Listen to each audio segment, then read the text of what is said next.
Yo, what's going on, homies? It's your boy Stumped back for another OPTC video, and in today's video, we're taking a look at the new post-10th anniversary memories of the Straw Hat Franky in some PvP. And I gotta say, even though these characters haven't exactly been like the most appealing characters to summon for, man, have they really shone in Rumble. Like, all of these characters, I don't think a single one of them has been terrible in Rumble. Like, even the Robin, who doesn't see that much play, is still very, very good when it comes to the PvP game mode. But in today's video, I'm taking a look at Franky and the DEX shooter team. Yes, DEX shooters are a thing, and they are very, very good. With all of the buffs DEX has been getting, like, they were looking more powerhouse-centric with Roger, and obviously they're very, very powerhouse-centric with Pell and all this fun stuff with Dalton and Big Mom, Blackbeard. However, with the anniversary came Aames, and Aames has kind of been a bit of an underlier of like how good of a PvP character he actually is. And then we had Usopp, who was a shooter. Lucci became a shooter with his 6+. We had S-Shark come out as well, and now we have Franky, who is a pure shooter booster. All these characters being DEX works very, very well together in the front lines. Now, I'm still utilizing Pell, purely because Franky's actually a powerhouse character as well. So you can utilize the cooldown reduction from Pell, not only for your Franky, but for your Lucci as well. Then you've got Usopp, who's bringing down cooldowns on the opposite end. You're doing so much defense down that units just hit so goddamn hard that it's literally absolutely disgusting how much damage output you can get on some big, bulky defensive teams. And with all of these shooters comes this new DEX-based build. Alongside DEX, Sai have been getting a lot of buffs as well, and I really have to revisit my meta PvP guide, because DEX and Sai have definitely jumped back up into the top 5 area to make a discussion for pushing some of those best teams. Look, I still don't think they're better than Slashes, I still don't think they're better than Strength, but what they've been doing in PvP over the last couple seasons, I don't know if it's because of the rules or whatever, they've been doing some really, really fun stuff.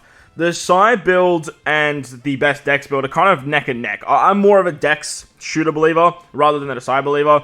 But look, I've been trying to take on this Sai fight, and it's been going 50-50 this morning. However, whilst Championships was on, like, it was just an absolute whitewash. But let's talk about Franky. Franky is a pure shooter booster. He boosts HP, defense, and attack, I believe, by level 6. And then if you have any of the Straw Hat characters on the team, he buffs his own attack, which is very, very good, because you have access to Usopp, the treasure map legend that came before him, being that Straw Hat character. There's a lot of 20-cost Luffys you can throw on the bench. You are going to have to utilize a Luffy for Ace anyway. So as you can see, I'm using the PKA Luffy, the Blitz 6 5+ unit. He works very, very well as a bench character. He's a 20-cost character, and he will trigger Ace and Franky, which is a nice little conglomerate there. Franky's special does 2 different things, depending on where you are in the fight. If you're in the first 40 seconds, like you guys just saw there, he's going to basically lower defense by level 4 for up to 4 characters and hit them for like 1.5 times his attack.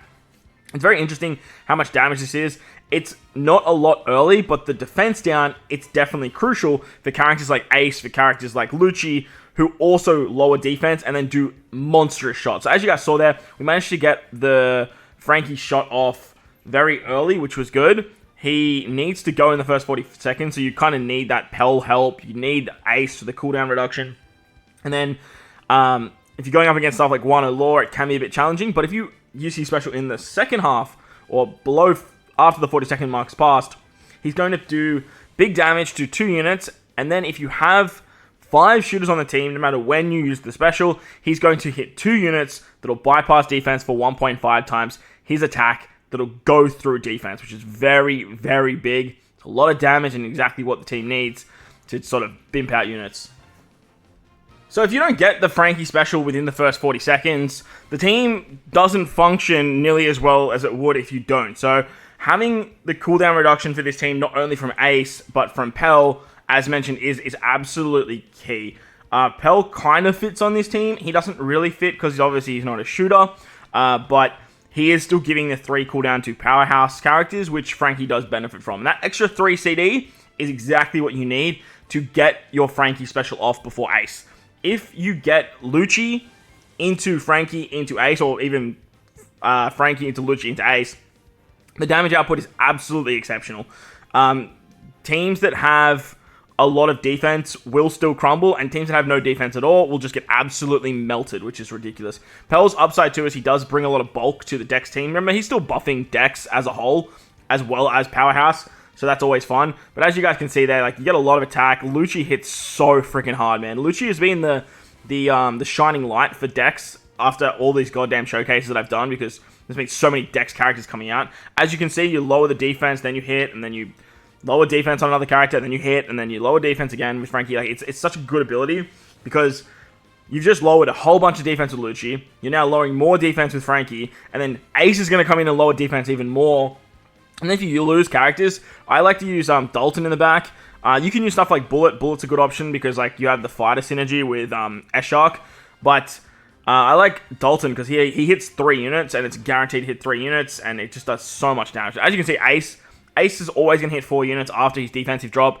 And if you hit, again, with Lucci and then with Franky, you've lowered so much defense that you're easily taking out 2 to 4 units no matter what. The only time I've seen Ace struggle is when the enemy has a HP buff from the rule set on top of their own. So Ace can go crazy, Franky goes crazy, Lucci goes crazy when it comes to your damage output, and then you just got your kind of round out like defense with Pell.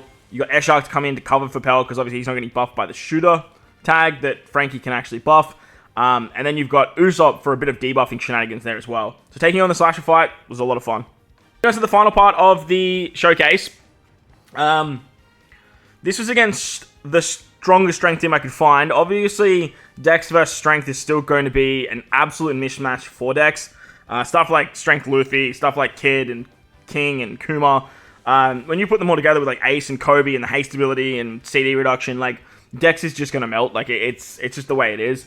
It's the way it should be because Strength counters Dex. But I thought I would take it on over here in the challenge mode against the Sasaki fight. Because I just wanted to show you guys how much damage output you can get against a team that does resist how much damage you should be outputting. So Usopp will stereotypically go first. He's very, very nice in that regard. Mainly because he will roll back one character special with high CD. Now we get Franky. This is a perfect situation. You get Franky off. He's lowering level 4 defense every single time. And then he hits 2 units very, very hard. Still hitting for about 5k, even though they are getting resistance. And then Lucci will go for about 10k, which is massive. Now, with all this defense he dropped, Pell is just going to hit like a truck. Pell's hitting for 4,000 on units that didn't get the full defense, 7,000 on units that do. And then you'll have Ace in the back to come in and just clean up. Now, I got very lucky, and obviously I didn't get the confused. Oh, I did, sorry. Unlucky, sorry. And I did get confused on Ace, so we did miss out on the Ace special. But Ace would have just killed the whole board. Like, there's no way anything was surviving Ace's specials. We lose Usopp's special here as well. So really bad RNG for us. But Ace going after both Franky and Lucci with a whole bunch of weakened enemies, Ace would have just melted the whole entire team. It's just, it's wild. But saying that, as I mentioned, I don't think they're going to be taking on the best strength team. They still can't beat Slashers. I tried in Championship. Slashers just go way too fast for them. They just absolutely melt. But look, if you had a bit more investment, I suppose, maybe something might be fun. But as for the top 5 discussions, Sai and Dex definitely need to be moved back up because with all these buffs, and I'm sure, look, Brook will probably be a Sai character, so or at least a free spirit unit in some regard, so he might make his way back up as well. But within all these buffs, like, you can do some fun stuff. And who knew in 2024 we'd be talking about Dex shooters. But Franky, he's an exceptional PvP character. If you did manage to pull him and you do have tried him out, he's a lot of fun. But if you guys enjoyed the video, belt the like button, hit the subscribe button, do all that good stuff. Most importantly, wherever you guys are in this beautiful world, please remember to enjoy the rest of your day. As always, homies, thank you all for watching, and I'll catch you all in the next one. Let's